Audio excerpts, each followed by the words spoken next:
If Jesus said his followers would be hated, why does Christianity feel so comfortable today? Warning: this message may cause theological discomfort.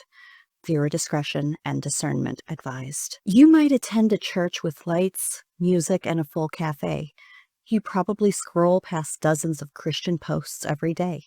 We've got mega churches, political endorsements, best-selling books and albums. But in the first century, Christians were jailed, exiled, and martyred. There was no applause, only sacrifice. So here's the hard question. Are we really following Jesus, or just the one we've been sold? Jesus didn't sugarcoat what following him would cost. He told us up front, the world will hate you. John 15:18-20. You will be hated by everyone because of me. Matthew 10:22. All who desire to live godly lives will be persecuted. 2 Timothy 3:12. Don't be surprised by the fiery trial. 1 Peter 4:12. Persecution wasn't the exception. It was the expectation. So if that was normal back then, what changed? Today, in the West, Christians don't hide. We don't live in fear. In fact, 88% of the U.S. Congress identifies as Christian. Worship music tops mainstream charts. Churches own multi-million-dollar campuses. Christian content fills entire social platforms.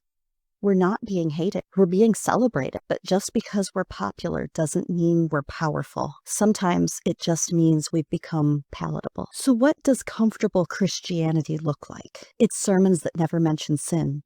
It's TikToks quoting scriptures next to manifest and attract energy.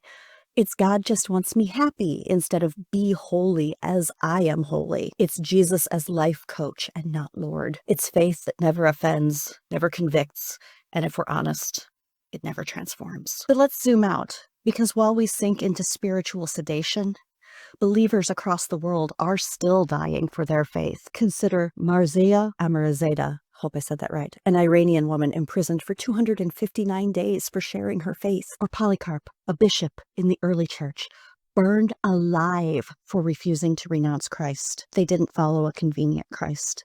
They followed the real one. And in the West, we're debating whether the church coffee is too weak. Let's be honest. Comfort isn't always a blessing. Sometimes it's a sedative. Jesus didn't say, find your truth. He said, deny yourself, take up your cross. Luke 9:23. Do not conform to the patterns of this world. Romans 12:2. You say I am rich, but you are poor, blind, naked. Revelation 3:17. We say we follow Jesus, but sometimes we end up following a version shaped more by comfort than by scripture, a cultural shadow of Christ. If you're realizing this hits a little too close to home, that's not shame. It's an invitation. Jesus doesn't cancel the comfortable. He calls them deeper. Real faith risks your reputation. Real faith transforms your comfort zone. Let's take a minute to really hear what Jesus said. He said, you will be hated. Take up your cross. Deny yourself. Do not conform and enter through the narrow way. So here's the gut check. When was the last time your faith cost you something? Time, comfort, reputation? Because if it doesn't cost, is it still a cross? Have we traded the narrow road for one that feels safer but leads us away from him? We started by asking, why is Christianity so comfortable today? But maybe the better question is, are we brave enough to really follow Jesus? And this is just the beginning. We've already explored what scripture says about false prophets.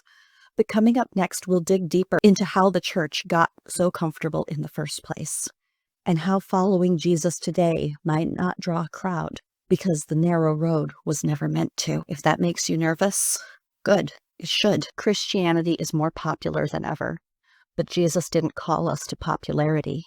He called us to the cross. If you're feeling challenged right now, you're not alone. I'm wrestling with this too. Let's keep asking the hard questions together. I'm Erin Patrick, and this has been Bite-Sized Sermons. But what if the real danger isn't just comfort? It's someone claiming to speak for God who